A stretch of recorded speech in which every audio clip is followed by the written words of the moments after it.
कहता है ईश्वर एक है, और वही भारतीय दर्शन कह रहा है, उसी दर्शन के तरफ ले जाने वाले ऋषि कह रहे हैं भगवान शंकराचार्य, भगवान शंकर, भगवान विष्णु, भगवान सूर्य। फिर अनेक भगवान कह रहे हैं कि वो अनेक में है एक, लेकिन जहाँ प्रकट हुआ वहां अनेक में उसी का नाम है। अनेक नाम उसी के हैं। शिव में वही भगवान है, वशिष्ठ में वही भगवान है, विष्णु में वही भगवान है। उनको सदा प्रत्यक्ष है, उसलिए वो भगवान है। तुमको वो उस तत्व में, उस असलियत में मैं बुद्धि नहीं हुई, इसलिए तुम अपने को अज्ञानियों के वचनों के अनुसार कुछ मान रहे हो, वरना तुम भी वही भगवान हो। भरण करने की सत्ता वो तुम हो, गमनागमन का सत्ता तुम हो, वाणी को स्फोरने की सत्ता तुम हो, न करते भी जो बचता है वो तुम हो। सीधी तो बात है। अब अपने को न मानो तो तुम्हारी मर्जी।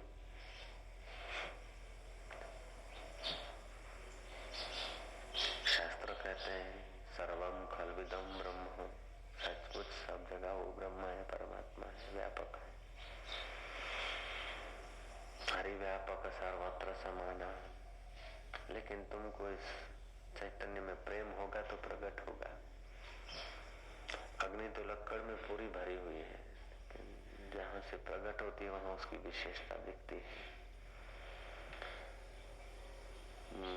बलवान नल जल में रहता है लेकिन अप्रकट है, सामान्य रूप में है, उसका कोई विशेष फायदा नहीं मिलता।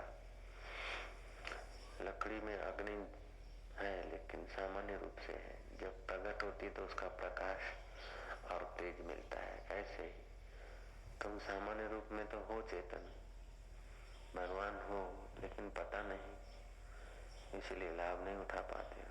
पता चल जाए कि आज तक जिसको दूर मान रहे थे, पता नहीं चल रहा था तो ईश्वर ईश्वर कह रहे थे, मेरा नाम ही वही था, मेरा नाम ही वो था।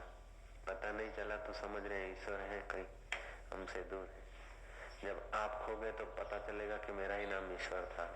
ये आपा बाहर का आरोपित था, सुन कर माना था। मैं करशन भाई हूँ, मैं जमदादास हूँ, मैं मफतलाल हूँ, मैं आशाराम हूँ, मैं केवल राम हूँ।